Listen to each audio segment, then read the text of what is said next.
All right, we're live. Silver Doctors live on air. It is Wednesday, the 16th day of the month of October. We are live. Looking forward to having some good back and forth. Let me put my earpiece in so I can make sure there's no echo. But anyway, Paul Halfdollar, how you doing this afternoon, my friend? Doing good today, Mike. How you doing? I am Middle of, excellent. middle of the week here, hump day. Yes, sir. I'm doing good. Doing good. Looking forward to having some good back and forth this afternoon. And before we dive any further, let me open up some windows and make sure I can see everything on my end. And then we'll check in via chat and see who's watching us and acknowledge their presence and Yeah, go from there. Go it's ahead. funny because since we don't have a crew, right? We don't have a camera crew. We just got a couple guys that are holding up the lights for us. But other than that, we don't have like the editing crew. So if it seems like it's jumpy for the first minute, it's because we're both checking out our screens and making sure all our lights are green and everything. Exactly. Exactly. Yeah. Okay. So I see a couple people chiming in the chat. Let's go ahead and give them a shout out. We got Mm-hmm. Albert S. Got some comments already. He says USD is breaking down. Gold will rise. We got money supply growing. Growth has accelerated. USD has dropped slightly as reserve currency with copper at 61.6 USD allocation of quick to. Okay, we get into that. We got Henrik. This is Omen. This is we got Tom. We got David. We got low blood pressure. We got Jeff. We got Pabar. Penny Pincher Prepper. So we got a couple people tuning in. So appreciate you guys joining us this afternoon. We got a couple subject matters that we want to touch on. And as always, if there's anything in particular you want to cover or have us mention or comment on in the chat, just highlight at Silver Doctors. It'll stand out. We'll definitely try to get to it. Then there's a number, 567-336-0844. If all works well there, you should be able to give us a call and have your voice heard over the air. So with that being the case, Paul Halfdollar, let's Mm-hmm. kick it off. What did you want to start off with this afternoon, my friend? Um, well, I kind of wanted to start off with what's going on with GM, and I know that's right of interest to you because there's a lot of things we can talk about, and it's important when it comes to the economy in general. Yep.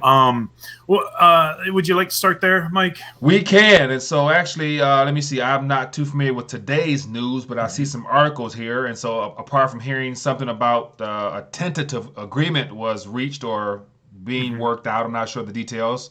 Mm-hmm. We'll see if it pulls, if they're actually able to cross the finish line with that, because as we saw from last week with the trade deal, it was a lot of good news up front, but then no one crossed the line with the phase one. So, Mm-hmm. but I got an article here. It says the GM strike could end today. Here's what this means for stocks. So it looks like rally a little in the equities market. So anyway, but share your thoughts. Go ahead.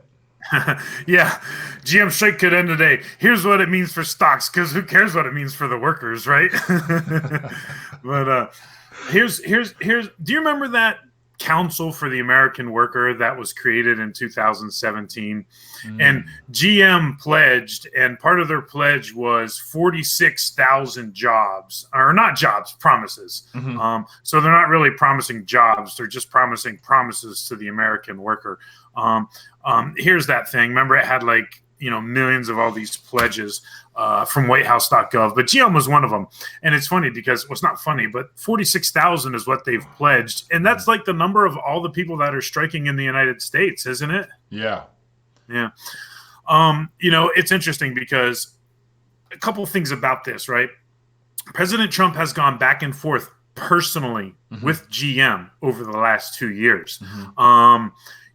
Back in 2017, around this same time when they were doing this Council for the American Worker, the CEO, Mary Barra is her name. She was at the White House. They were talking about all this great progress. Then late last year, right, when they decided to close down the plant in Chicago, not in Chicago, in Ohio, and I can't remember where the other plant was. It might have been South Carolina, but I'm not sure. President Trump was attacking her at that point, right? Like specifically calling her out by name. But here's something that I find interesting, right? This strike, granted, it's all breaking today, whether there's a deal or there's not a deal, right? Yeah. But I'm going to send this to you, and this is a tweet from President Trump, and this is from back November 27th of last year, and this is when he was specifically singling out Mary Barra. It was Ohio, Michigan, and Maryland, so it was 3 plants, according to President Trump right here. But, one of the things I wanted to say is he follows up on this tweet. And what he says is, I am here to protect America's workers.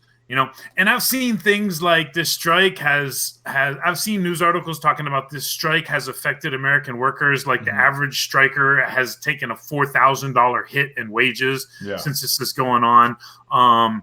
Which, I mean, that seems like a lot for 1 month, but we'll see. I don't know if they're counting benefits or what they're counting in that. Yeah. But in that tweet that I just sent you, did you pull that up right there? Yes, it says, I am here for the American worker. Or where was he, as this has been going on for the last month, and where is he now? Because we know he singles out GM. We know he singles out Mary Barra. We know he's been doing it for years. We know he's saying he's here for the American workers. Well, where is any of this stepping into GM? Because isn't this guy like the art of the deal? Isn't that what we're supposed to understand that President Trump is? So, you think that he would be strong-arming this.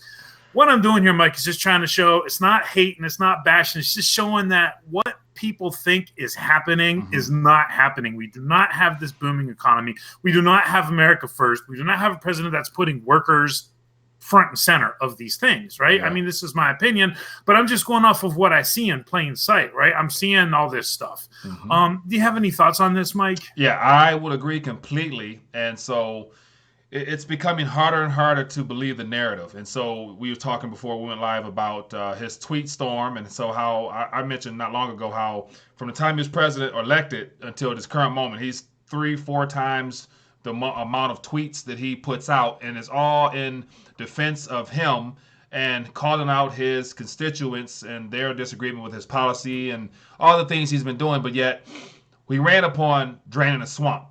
And so once again, I haven't really seen much draining, depending on how you calculate draining. So it's just all those things that makes me question exactly what is going on, where is this heading, and what's so important about him getting a second term. What is he planning on actually finishing off or starting or doing whatever for the American public, nevertheless the global economy, because it all rides upon a Twitter account that says the economy is strong. And so I'm assuming most people, it's going to be hard to believe that. And he's setting himself up. If he has some type of grand finale of truth bombs or whatever that people want to hear, want to see, he's setting himself up for failure by talking about how great of an economy we're in the midst of all this chaos and job losses and stuff like that. So yes, yesterday talking about the best wages ever for American workers. Today talking about literally the greatest economy in history. And that's just the entirety of the quote, other than the video. We have the greatest economy in history, not of the United States, but of the entire world. Then also talking about, and he did use the word clown, right? So today he said, if you want a stock market crash, and I'm paraphrasing, but I remember the word clown and crash in 1929. He said, if you want a stock market crash like 1929, elect one of these clown Democrats as president in 2020. So yes, I mean, everything is hinging on Twitter and this booming economy narrative. And, you're right. What is the great switcheroo? This is another reason why I think Hillary is not going to be running in 2020 like everybody thinks. Because think about this. That was such a huge thing. I mean, lock her up was such a huge campaign thing. That was huge, right? He promised a special investigation. He promised all this. Where is any of that stuff? Any of that stuff, right? So, what is it leading to? I don't know. I mean, I think it's leading to the planned destruction of the United States empire. I think our military is spent and we're having a hard time fighting battles. I mean, we've been at war, constant war for 2 decades now. That takes a toll on the military. And so are we still in the fight on terror, or what's the rally cry now? Is it still the fight on terror or what? Well, it was called like the global fight on terror before. I don't know exactly what it's called now, but yeah, I mean, definitely we've been under these national emergencies for basically ever since 9/11, right? Has been under these national emergencies and fighting this war on terrorism, which you can't win a war against something that cannot be defined, right? Like if you say we're going to go to war against the Venezuelans, well, we can kick the Venezuelans' butts, right? There's no problem with that. But if we go against the war against drugs, what can we do? If we go on a war against terrorism, what can we do? Because the enemy is not defined. It's just this abstract concept. These types of wars never have any kind of end to them at all. But anyway, tying this back to the GM thing, right? Because I made a point the other day, actually on Monday, and I just want to bring this point home. Mike, here's a link that I'm sending you right now. This is from Dodge, and obviously they rebranded into Ram. And, part of that is politics, right? Because they want to show that their miles per gallon is going up on average. So they spin off their truck subsidiary and make it a whole new subsidiary so it doesn't affect their other vehicles' average mile per gallon. So it's a big scam one way or another, right? They do a lot of shady stuff, right? Like they'll calculate the miles per gallon on those Dodge Rams under a 6-cylinder base vehicle, and then they'll throw the Hemi in as an option so you don't realize, so you get worse gas mileage. I'm ranting here, but here's my point, right? This is one of those vehicles why I say the U.S. is having a hard time because, and think about this. I want to buy this vehicle, right? Here we have a Dodge 700, which is a car-based truck, and it can hold 700 kilograms, which is a lot on this 2-seater model. And this thing costs brand new cash $12,000, right? 240,000 pesos. You can go down to Mexico right now with $12,000 cash in your pocket and buy a brand new Dodge 700 car-based pickup truck with a load capacity of 700 kilograms.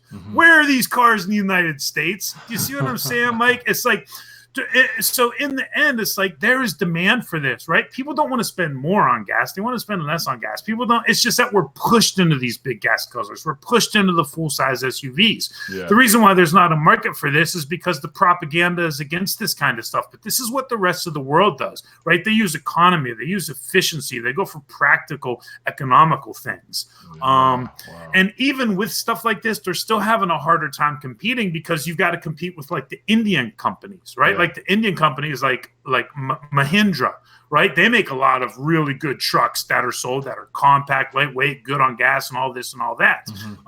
So it's just a mess one way or another. The retail sales report came out today and vehicle and auto parts sales were down again, almost a full %.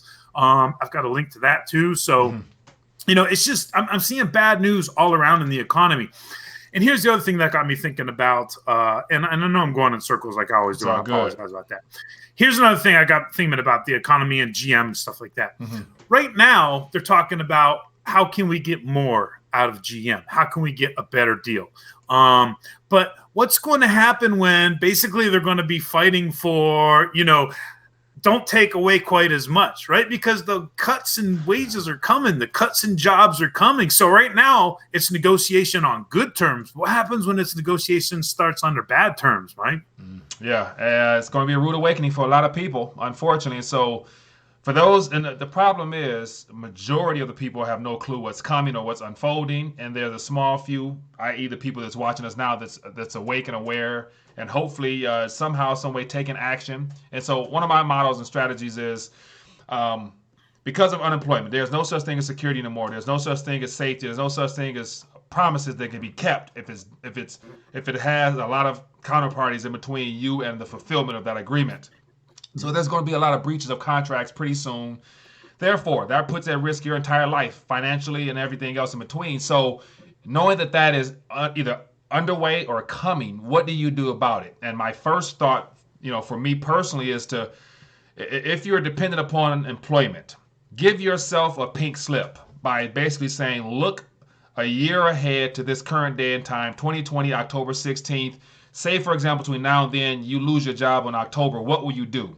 And I would imagine if you rewind back to this current moment, if you knew you were going to get fired, downsized, hours cut, or whatever, you would probably do something different with your current paycheck, income, or whatever it is now in preparation for that moment. Not that it'll save you, but it'll give you some cushion. It'll give you some wiggle room as you adjust, as we all will have to adjust in the days ahead. So my personal strategy is just basically give myself a 1-year pink slip in a sense and begin making preparations now, with just taking some crumbs here and there, cutting back on things I don't need and allocating it towards things that has, different opportunities to grow and yada, yada, yada. So that's kind of like my little one-on-one personal strategy for myself and people I tell directly. So, yeah, that's a great strategy because, when people are losing these jobs. These are really good jobs. So, and we're not saying that these GM workers are losing their jobs. We're just talking about job losses in general, right? With job losses in general, they're really good jobs that are being replaced by jobs that aren't bringing in as much. They're not bringing in the benefits that people had before, right? If you go from a manufacturing job at GM to,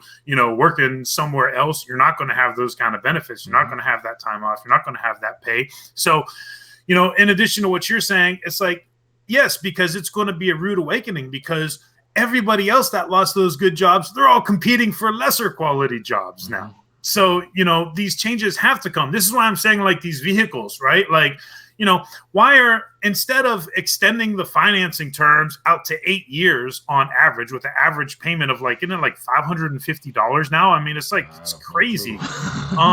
So you take the average payment and the average term, and you can cut most of that out by offering these simple $10,000 to $13,000 basic vehicles. They exist. Why aren't they here? You want to help out the economy? You want to stimulate stuff? You want people to have a little bit of extra money to spend? Does Ford need $70,000 for an F-150, right? And then that hems up all of that person's disposable income and then some. Yeah. Now, what's interesting on similar to what you were hinting at is the readjustment of the price of vehicles to make it more suitable for a consumer here in America, or shorten the length of the terms of agreement for financing.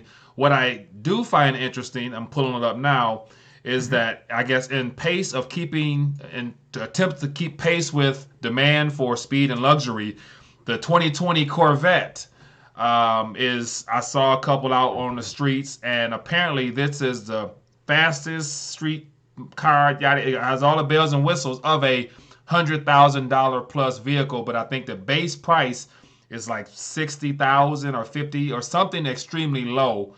And so when I saw the number or the price of this vehicle and all the bells and whistles, my question was, how come they haven't been doing this all along? Like what made them decide to come out with one of the fastest or whatever cars, and something that looks very sporty like at a price to where more people will definitely go into debt to acquire this vehicle. So we're going to see a flood of these cars on the street, I believe, especially in the Metro Detroit area, at a much cheaper cost. Therefore, probably buy them a little bit of a lifeline. But once again, it's all based upon financing. So I guess this can play into them still getting customers because everyone's going to want this car come 2020 spring and summer. So, but yeah, it is a pretty car, though, I must admit. Yeah, I like driving a sports car myself. So mine's got more than 2 seats though, because I got the kids to deal with. Yeah. Maybe when we reach those golden years, it'll be a little red Corvette. So watch this. Before we move on any further, it looks like we do have a question or a thought or comment, and so this is from Southwest Stacker. And so it says, I unknowingly purchased a fake 2004 .999 gold maple leaf from a pawn shop in my location. Can you tell me any recourse I may have of recovering that money? I also found another fake coin. Whoa, that's the first time I've ever heard something like that or been asked a question. Paul, what are your thoughts on that? Because I don't think there's much you can do for that. Yeah, that's he said, she said. I mean, that's a terrible situation to have to be in. And I just hope it was a 1/10 of an ounce maple and it wasn't a full ounce maple. It doesn't say there, but that's a horrible situation to be in. Just when I'm out, if I'm like somewhere where I can buy a coin, right? Whether like, let's say I'm at like a flea market or I'm at an antique place, or I'm just somewhere where I usually wouldn't find a coin, but I'm in an opportunity to buy one. Because when I buy gold and silver, I buy from SD Bullion because they're the cheapest and now they offer free shipping, right? So, to me, it's a numbers game and it's about price and it's about service. And as long as I'm getting the service that I'm expecting and I'm getting the best price, that's what I go by. Yeah. But when it comes to the local stuff, there's a couple little tricks that I do, right? Like the very first thing that I do, and I do this for silver because I don't really buy gold like that. I buy silver like that, but I take a little magnet with me and I just tap it against there. And I'll even get down to like, if I'm like actually hunting, like I'm going to an estate sale or yard sale, I don't know. I've told you I like to do these things, right? Because to me, these are like the most pure, of market dynamics going on, right? Yeah. You walk into a yard sale, and that is the purest market in the world right there. I think it's great, and I just love them. But, I do a couple little tricks. I got this little bag. It's not like a fanny pack, but it's got like a strap on it, and I strap it around me, and it's funny, Mike. I mean, it looked ridiculous because I got like, I got this jeweler's loop on it, and I got this magnet on it. So I will get down to a lot of crazy stuff. Like I'll tap it with the magnet to make sure that it's not sticking in that magnet. That's your first day giveaway right there. Yeah. Then if push comes to shove, I'll look at that coin, and if I'm still not sure, because usually they're light, right? Because here's the thing about fake coins. You can get, and I'm going off memory here, so I haven't talked about this in a while, but you can get 2 out of 3 things right with a fake gold or fake silver coin. You can get the diameter, right? Or you can get the thickness. You can get the diameter, thickness, and weight, but you can't get all 3, right? Generally speaking, what it is it's going to be the weight, right? So you can have the correct diameter and you can have the correct thickness, but it's not going to be the correct weight, right? Or if you have the correct weight, you're not going to have, the correct diameter or the correct thickness. So there's always something that makes it difficult there. Yeah. And so that's one of the things that you can do is compare what's this coin supposed to weigh, how round is it supposed, what's the circumference of it, what's the diameter around it. So there's little things that you can do. Granted, they're not going to be too happy in a coin shop if you go in there and you're like doing acid tests and all of this stuff on your coins. They're not going to take to that. And I don't like acid tests personally myself. Yeah. And then there's those digital things that you can buy, right, where they can look at the density and the purity with those kind of like fancy the fancy machines that they use, like at SD Boy, and I don't know exactly what they're called, but they're like the laser where they like can talk about, I think it's laser or infrared, where it can show the density and like how pure it is and all sorts of stuff like that. Yeah. But yeah, so those are just some of the tricks I use. I don't think you're going to be able to get it back because it's he said, she said, right? Yeah. Because if you go back with it, hey, you sold me this coin, that was wrong. That's not the coin I sold you. And what are you going to do? Yeah. You're really going to take that to court? I don't know. Yeah, very true. Took a loss there. And so we got another question here from James that says, any predictions of a spot price for the end of the week? What are we looking at metals-wise? Let me see. I haven't checked in a minute. Gold's taken a hit, but it's recovered here. That's one of the things that I was putting out in the title right now is that the gold to silver ratio has plateaued, and let's call it between 84 and 86. It's been range bound pretty much, but gold has recently fallen a little bit more than silver has. And the way we talked about the market dynamics and silver overshooting gold both to the upside and to the downside, I'm kind of concerned about silver right now because silver has not outperformed gold to the downside just yet, even with gold's recent hit down to 1480. We got the 1480 just as COMEX was opening up this morning. So, I don't really have a good outlook for prices. I still think the charts are painted bearish in the short term.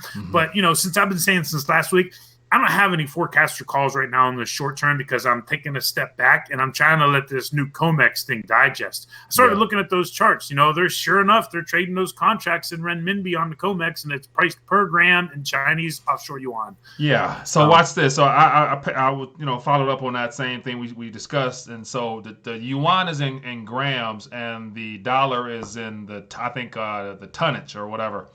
It's ounce. It's still ounces, an ounce. Okay, an ounces. Yeah. So I'm thinking like that was very interesting that the yuan is in grams. So I wonder what I mean. Clearly there has to be a strategy or something behind that particular gram/ounce. So what are your thoughts? Any particular things that might give that any type of meaning, or is it I'm reading too much into it? I don't know. You could be reading too much into it. Just the only thing I think of is, we're super stubborn over here, right? Like I am terrible when it comes to like meters and all this and all that. So it just seems natural that the world is moving to the metric system. Most of the world is on the metric system, and we're the ones that are still on the English system. Yeah. So I think that it has that more to do with anything, because we're also talking about kilobars instead of other size bars, and so it's just falling in line with that weight. But it's interesting because that gram price is much lower than that ounce price, which is interesting in and of itself.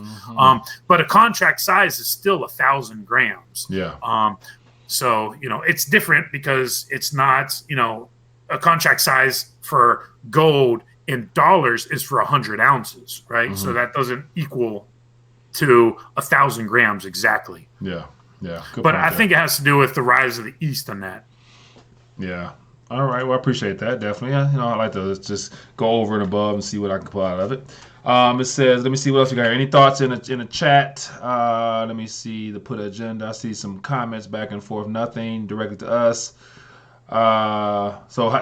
Okay. So the chief mentions says, "Hi Mike, just saw your we laying off tweet. How about we cheat and we lie and we clowns?" And so in regards to that whole WeWork. Mhm. So I was downtown a couple days ago or last week and actually saw a WeWork office and I'm like and I really started to look into it because I other than hearing about all the bad news never really paid close attention to it and so I commented yesterday about how WeWork is laying off 2,000 people which is 13% of their workforce and then Wow. they'll be looking to I think lay off probably even more. So I just pulled it up on the screen here and so they're looking to do the best they can to refinance the debt and get some capital, and so it's all kind of chaos happening with this WeWork stuff. So I just thought it was bad, unfortunate that probably by this Friday, 2,000 people would be getting a pink slip, and so articles talk about how chaotic the atmosphere is in the office Yeah. because everyone's uncertain and stuff like that. So I'm thinking like, man, it's unfortunate that events like this occur, but Yeah. yeah.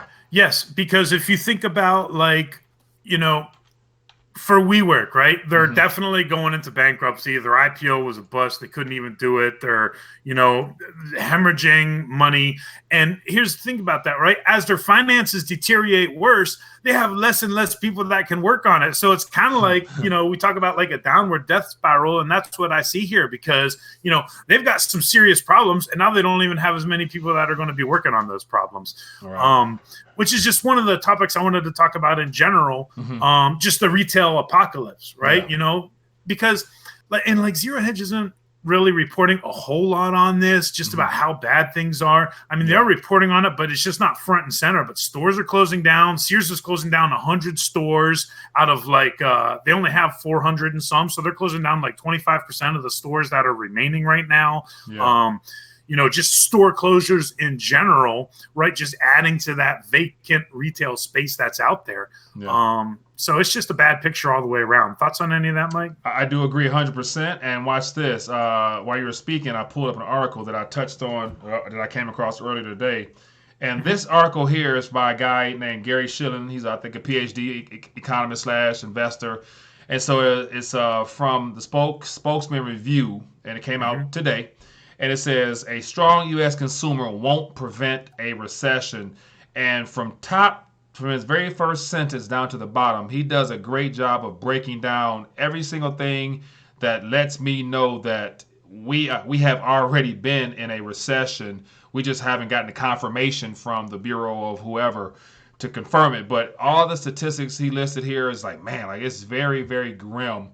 And so, yeah, so I'll link this because there's a lot of stats and stuff, a lot of numbers in here worth reading. But I'll link it in the chat so people can check it out later. But definitely you want to thumb through that one because that was a very precise explanation as to what's currently going on and where we stand. So Mhm. definitely, yeah, that to me when I read that, that's confirmation that yeah, we're in a heck of a mess right now. So, Mhm. but yeah, Mhm. that was my little 2 cents on that.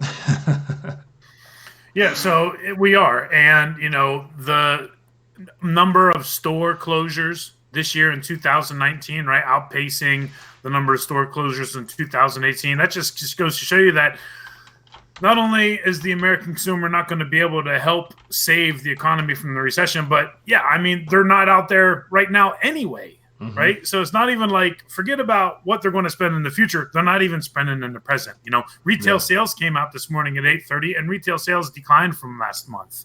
really. Granted, I mean, I don't take a lot of faith in the numbers because I think a lot of the numbers are doctored up statistics anyway. Yeah. Um, Yeah, but here's a pulled up something from Business Insider. I'm not sure when it was released, but it just says more than 8,600 stores are closing. And so it's a little bit of an older article, but this is just within 2019. And so if every year we've saw a decrease in the amount of retail stores due to the fact of economic conditions and everything is geared upon consumption. And so as the tighter the tighter it gets for people's pockets and the less comfort and the lack of comfort people have with spending and future employment hopes, that means people will definitely cut back on spending. Hopefully, not but just for their own for their own sake, they'll hopefully cut back. But that just means less stores, less shopping, more store closures, more jobs lost. And we definitely eventually in this next 10 years that I always talk about, we will have to shift from a consumption-based economy to back to some type of production, or we'll have no chance at having any type of revitalization of the economy in this next decade. So if we don't get back to producing something that people can actually afford and take pride in, with it saying "Made in the USA," yeah, it's a wrap. Yeah, we basically produce two things, right? We produce, other than death and destruction via war, that's a separate. But what we do produce, right, are agricultural products, right? Which that's not, helping the average American, right? Because the average American is not working in big ag. So that's the one thing. And then the second thing that we produce is culture. And what do I mean by that? I mean Hollywood and music and movies. But that's really just a front for the deep state globalists running the CIA. And quite frankly, the rest of the world is getting sick of it, right? So there's going to be just kind of this. And that's the other thing, right? Like every once in a while, my kids try and get me to go to the movies, and I only go once a quarter. And I escaped the entire third quarter without going to the movies. Do not tell my kids. I've only seen 2 movies this year, Mike. That is amazing. The question is, has there been anything worthwhile to go see? Because I'm looking at the quality of the movies. I ain't seeing much that got me excited to go. That's what I was going to say. They're all like sequels. It's like they're all like, there's like another Toy Story movie, and it's like they're all they do is add in sequels and sequels and sequels. There's not one original movie anymore. It's all just sequel. And have you noticed it's all like super fantasy based stuff? Like it's all, Toy Stories or Spider-Man or all the just fantasy stuff that doesn't really have anything to do with reality. I guess the new one is Joker. So everybody wants to live in this fantasy world and not really like look at what's going on the surface here. Yeah, distracted, man. So Hollywood's going to take a hit, right? Because as the American empire falls and as people move on from the United States, because remember, it's not just de-dollarization, right? If we want to think about it, it's de-Americanization, right? That's what the world is going to be going through. And what's one of the things that speaks to America more than anything? It's our movies, it's our Hollywood, it's our sports, right? So all of these industries are going to be taking a hit. Look at the problems that's going on in the NBA right now, and everybody's getting. And it's funny. Did you notice like the tone change towards China last week? Like last week, everybody's getting fired up and those Chinese, and we got to take a stand and this and that. But everybody's dipped lips when it comes to the Chinese walking into the COMEX. Yeah, and so I'm not sure. Like just I think it was yesterday, LeBron James made a comment about the Houston owner being misinformed on the whole activity out east, and so the media backlash to LeBron saying, he supports anti-democracy or something. I'm thinking like, man, that is. So yeah, so the news is they're fishing for anything to get people's attention on foolishness, apart from what's happening out there. That's pretty important. But in general, the goal is to keep you distracted and dumbed down and deceived. Yes. So yeah, distracted, dumbed down, deceived. Yeah, that's my 3 Ds. Yeah, so. Yes, exactly. That's what I wrote about this morning, in a sense that in the United States, there's like 3 things, right? As far as the pop culture goes, there's the whole NBA thing. As far as politics goes, there's 2 things, right? There's the crazy Democrat debate, 2020 election stuff, and there's the impeachment inquiry, right? And these are all distractions. And when we look on in the world, right, I'm looking through when I'm getting ready to write up my rap today, and every single headline I come across, it's like terror. I have to go through them to look at it. It's like terrorism in France, Huawei in Germany, the Kurds in Syria and Turkey, China and Hong Kong. It's like there's just chaos everywhere in the world, but we're somehow like the greatest in history, and we're just this island in and of ourselves, completely isolated and safe from everything else that's going on in the world. It can't be true. It can't be true. Yeah, I agree. So I'm about to actually since I'm got it open, I figure I will scroll and check out President Trump's Twitter page and see if he's had any tweets in the last couple of minutes touting how good of an economy we have. So let me see here. Let me see. Just thumb through his Twitter account. So is it when you're looking at the president's Twitter page, could you consider that like trolling? Like we're looking for anything to kind of pinpoint or highlight or call out or what? Well, not really. Here's the thing, right? This is scary when you think about it. What we have developing is fascism in the United States. That's what we have, because we're trying to talk about the economy and the markets, but the economy and the markets is so intertwined with government now. This isn't a good thing. Yeah. You know, I mean, so when we're looking for stuff about the economy and the markets and we got to go to government, that's not how it's supposed to be, right? I remember when I was in school for the second time around, you know, they were talking, what's everybody want to do? Everybody wants to work for the government. That is not a good thing, right? It's not a good thing that you want to aspire to work to the government, right? So, and I'm sorry to cut you off, but I've come across people who mention that as well, and it's all about security. It's the benefits, it's the perks that come with working with the government. And when the government is able to offer you such grandeur and such luxurious lifelong benefits, there's a problem there, because that's not what the government should be involved in, is, you know, taking care of people for the rest of their lives and that capacity there.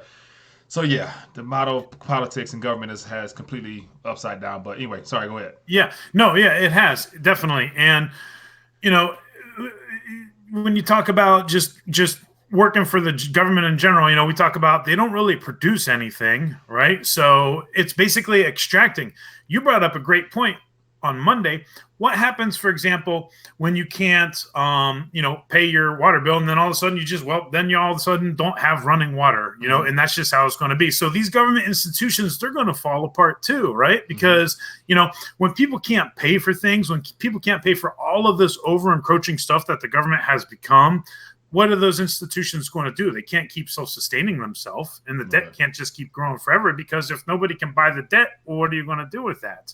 And I'm specifically thinking about all these, you know, just these government social services that we have out there, you know, where the government just gets into everybody's lives. You know, we have a massive prison industrial complex now. We have a massive military industrial complex. We have a massive education industrial complex. I mean, everything is just on such a grand government, super regulated scale. Yeah. You know, it's wonder why GM and Ford can't compete, because the government's involved, telling them how they got to build cars.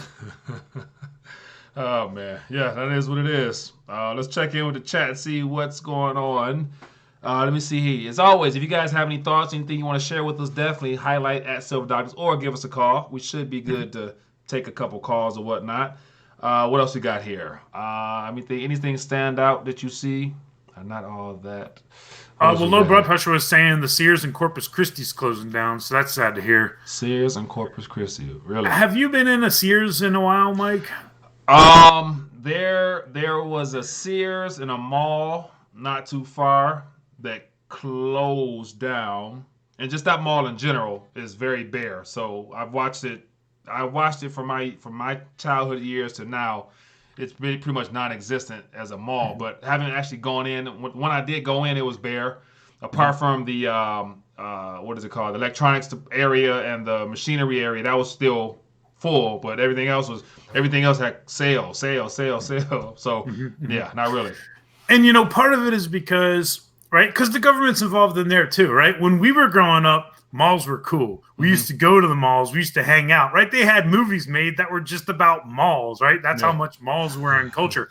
For me, I used to like going with my friends to the arcade and hanging out at the mall, because they used to have the arcades in the malls, and that was a thing back then. Yeah. But now, and I've actually tried this, Mike, in some of these malls, if you're under 18, they won't let you in the mall by yourself. So it's like we create these incentives where, you know, no longer can anybody hang out anymore at these malls. You know, and a lot of it is because of these mass shootings. And it's like, well, it's just not safe, or well, the kids are causing trouble, or well, the kids are starting fights, and it just feeds on itself and goes downhill from there. Yeah. You know, I took my daughter and her friend to go to the movies, and I was going to wait in the car in the parking lot because I didn't want to see the movie. And I had to get called back in because they were, you know, not letting them go into the movie theater because I wasn't there.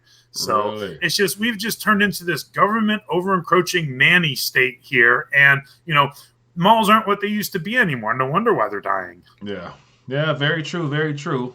Things, I mean, just the price of things are continuously going up, and the quality of it is not really what it used to be. So, you know, apart from in the sports world, you know, shoes now, 120, 108, a good pair of shoes of what you might want and look the prettiest is $180, $175, which I'm like, kids can't afford that, but yet parents seem to manage a way to get it for their kids. But Yeah. I personally am not a big fan of that. My wife is, but that's not me. So we do got some thoughts here for a couple questions. It looks like Sean McDonald says, question. October 1st, the state of Ohio started charging sales tax on the purchase of gold and silver bullion. Your thoughts on this tax on real money? $50.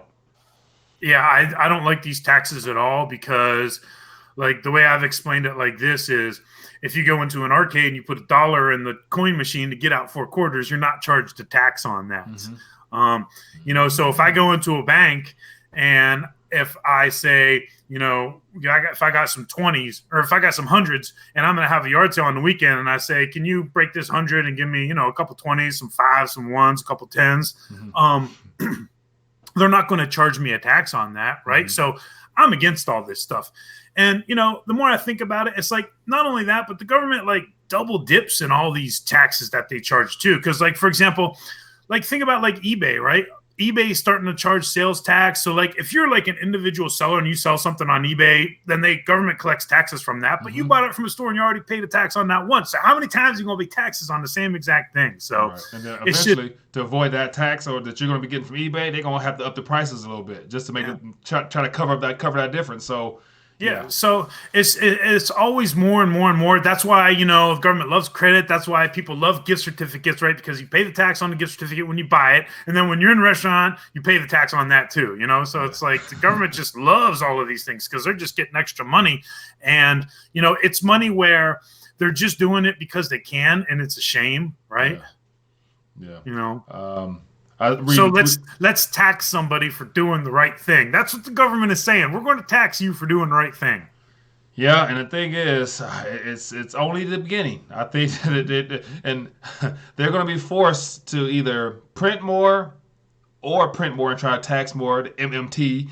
And so taxation will be something that will be resorted to by the government as a way of trying to fund itself. In the days ahead, just by default. Like they're going to be scrambling for ways of funding themselves. More currency when that becomes a problem. Tax people when that becomes a problem. Any assets of any kind you have, they're going to try to tax that.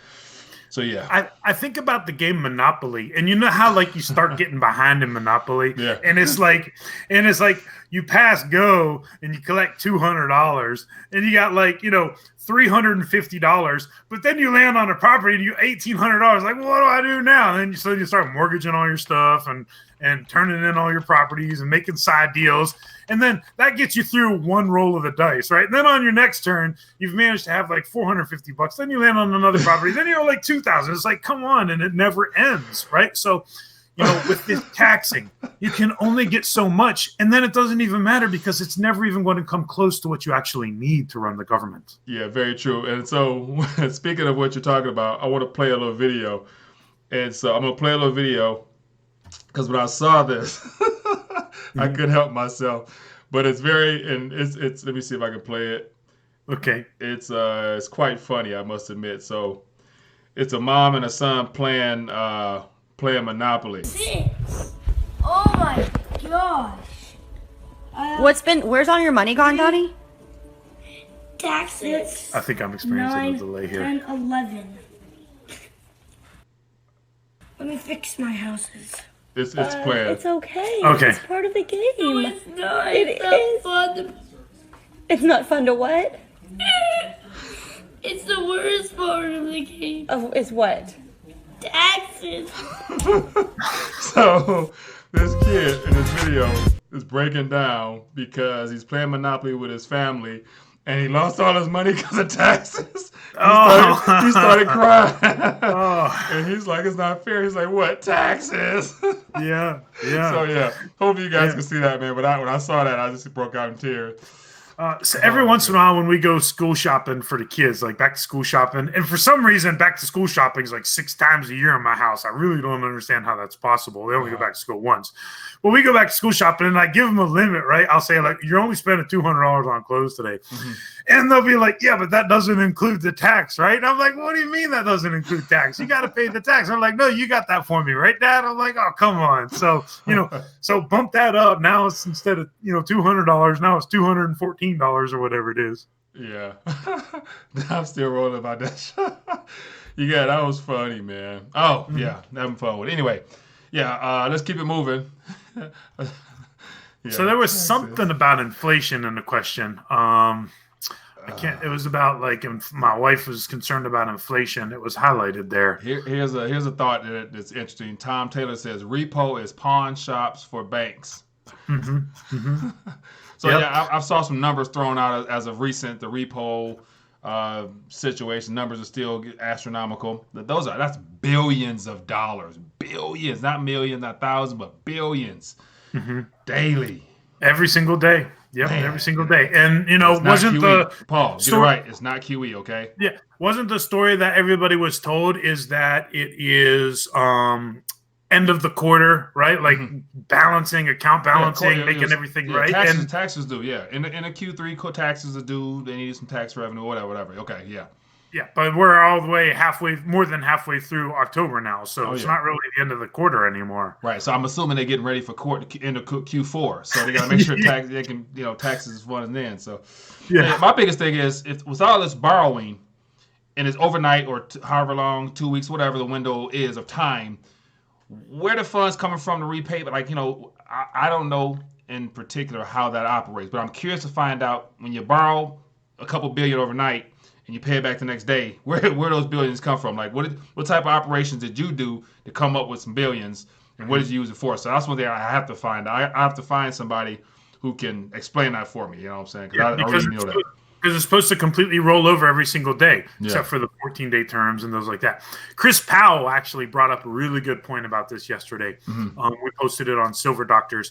And he said, where's the Congressional Inquiry into this, right? How come Congress isn't saying, wait a second, why is the Fed printing up, tens of billions of dollars and doing these emergency repo injections every single day? How come nobody's lifting an eyebrow to that? I mean, politics in Washington are so far gone that like the debt and money printing and anything that's related to the actual real world economy is completely the last thing on anybody's mind.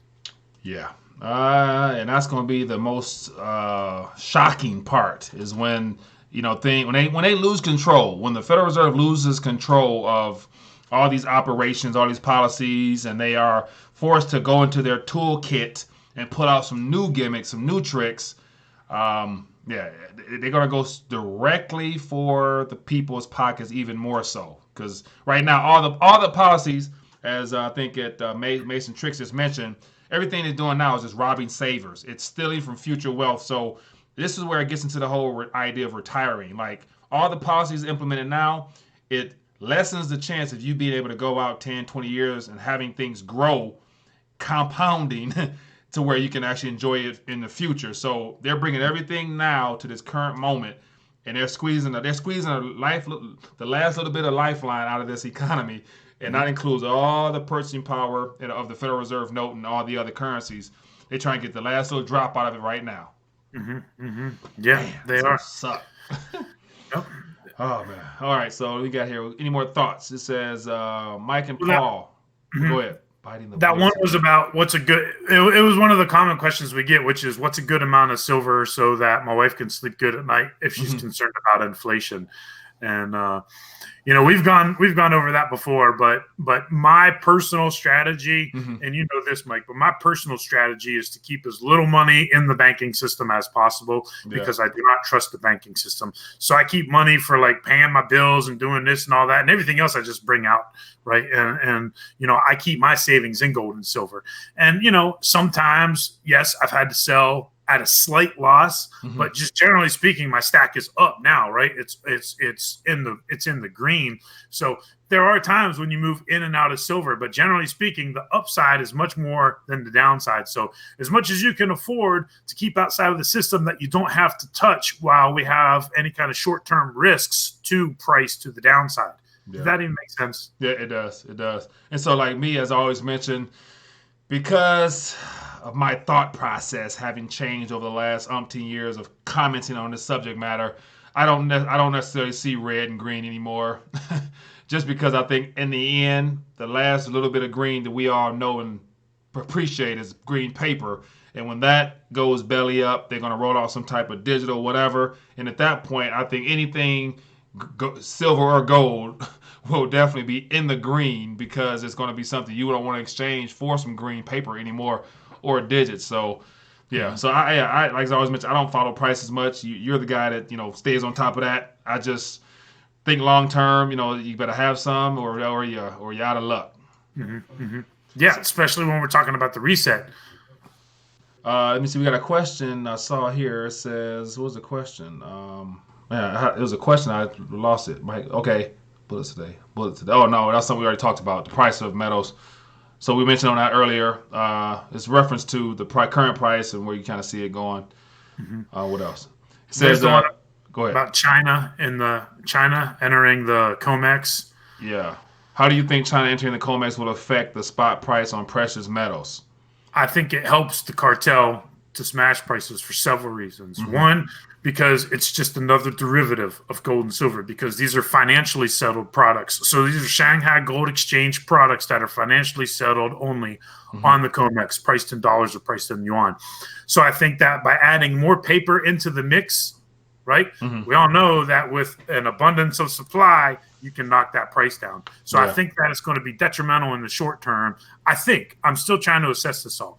And then, like I said before, as I'm starting to go through all these thought processes, I think that what's happening is China is coming in with their just-in-time inventory system and their logistics expertise to help just maintain these last bits of shuffle, because it incentivizes China too, because they're going to know, right? Because we always talk about this default that's coming, this failure to delivery that's coming. Well, and if China's the up-and-comer, wouldn't they want to know the exact moment that happens, right? They don't want to know 2 months after the fact, oh, crap, they ran out of gold at the COMEX, right? No, they want to know as soon as it happens. In fact, they want to front-run that, right? Yeah. So I think that for the cartel, China coming in there helps keep the price down because you're adding paper derivatives into the mix. For China, it helps them get an edge on when this is all actually going down. Yeah. So mutually, they both have their own reasons for being there. It's like I said before, I don't think it's a thing where China's going in there trying to make the COMEX a better place. It's not like that at all. China's doing it after their own interest. Yeah, I do agree with that completely. And it's and the timing of all this is really interesting because we have literally a shift in global power. And I think it's underway and will be full scale. The public will know about it and feel it in the next decade, as I always talk about. So, yeah, Mike, and where are the Judy Sheltons of the world talking about this, right? She's so vocal about gold. She's so vocal about sound money, right? Where's Jim Rickards talking about this? He's so vocal about China. He's so vocal about gold. He's so vocal about communism. Just today he was tweeting out Ocasio-Cortez endorses Bernie. That makes sense because they're both communists. Well, the communist Chinese, right? Because it's literally the People's Bank of China that's over the Shanghai benchmark gold price afternoon, right? So where are any of these gold advocates coming out saying what this is about? I have not heard anybody talking about this whatsoever, and I don't think that that's a good thing at all. Right, but part of that is I don't think they're allowed to. And so there's only so if you're a mainstream commentator, a mainstream character, there's only so much you're allowed to say to keep people distracted but yet interested. But you can't go dive deep and point and name names. If not, you won't have a job, but you'll be ousted from the Insiders Club. So that's simply how that probably goes, I'm sure.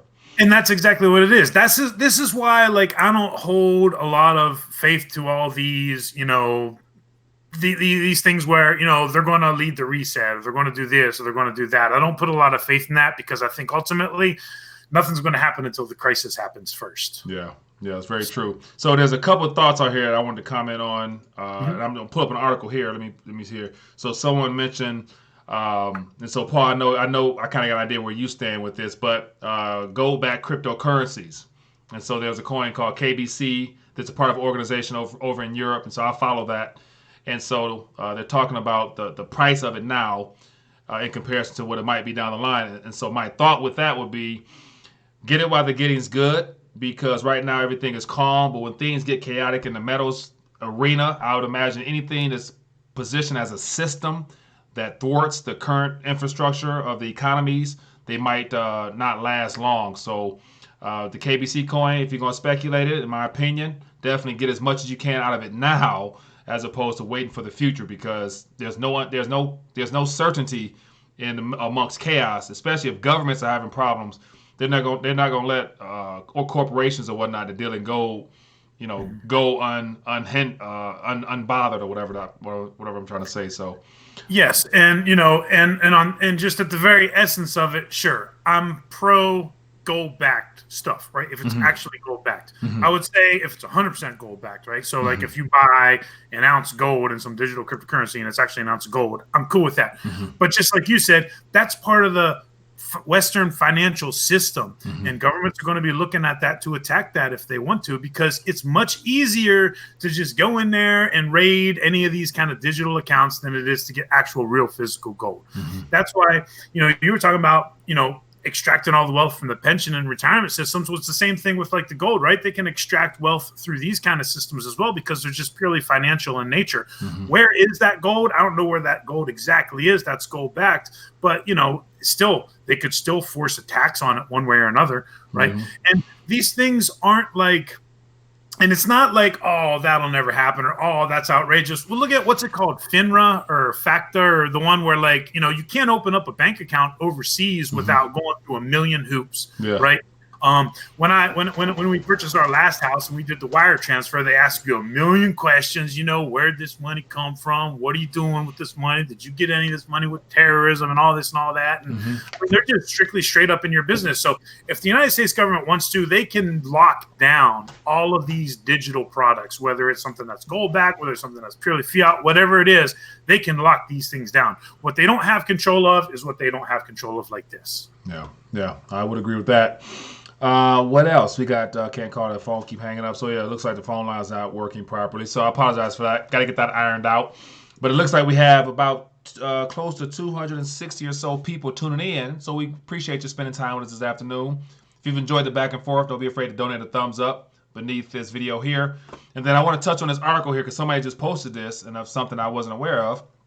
But I'll pull it up here, and definitely this is an interesting story. So it says China unexpectedly injects 28 billion of cash as growth slows. So, and not only are the Federal Reserve injecting cash, the Chinese are also injecting cash as growth slows. So this is as of yesterday. So not good news for the longevity of the global economy, but these are all temporary patches to try to prop up something that's inevitably going to fail anyway. So this is everybody's easing and stimulating and liquidating, and the people gets no part of that. I wish somebody go ahead. So it comes back down to what we opened with. How can this be the greatest economy in history when everybody around the world is in chaos and in emergency situations, and when our own Fed, even though they're not going to admit it, is in emergency situations? Yeah, and so it's approaching an hour point, and I think I'm going to dial back with this last tweet from our president. And on the screen, it's that little meme, the little cartoon of The Simpsons of President Trump saying, "We now have the greatest economy in history." And so he got a little cartoon figure here. So this is the president of the United States of America, the leading nation on the planet, because we have the reserve currency at this current point, and he's tweeting a cartoon. And yeah, it's like a montage or something. I didn't watch that whole thing, but yeah, I haven't watched it, but yeah, it's just I'll leave it there. It's hard for people to realize that he's an actor, right? But I mean, he is, right? WWE wrestling, The Simpsons. He was in that movie Home Alone. He had his reality TV show. I mean, this is what he is. He's an actor. He's good at acting, right? So, the people, I don't know. It's like, what was that movie, The Truman Show, where, they think they're watching, like, Truman they think they're watching reality, but it's really all scripted. Yeah, that was a great movie, man. I love The Truman Show. Oh, man. All right. Well, it's approaching our hour point. Paul, have Dolly ready to dial back? Yep, let's dial it back. There were a couple more comments we couldn't get to, but we'll get them because I wasn't sure what someone was talking about with, like, check your sources there, $50. But I can't remember what that was about. So anyway, because they didn't highlight anything specifically. And then just other stuff, just talking about, good stuff back and forth. So yeah. So anyway, so we got some good participation there. I apologize for the phone lines. I'll get that ironed out as always. But it's been great hanging out with you guys this afternoon. If you've enjoyed this, definitely give it a thumbs up and share this information here. Come back and watch interviews coming and things of that nature. Got some interviews coming this week. So definitely more information out there. But this information does no good if you don't apply it or take it to heart. And then once you are actively doing something for yourself, then you must help somebody else become aware of what's going on, giving them a chance of also doing the same thing you're doing, which is to get your weight up and do whatever else you do to prepare and brace for times ahead. So with that being the case, that's all she wrote. Be blessed, be safe. See you guys later. Peace.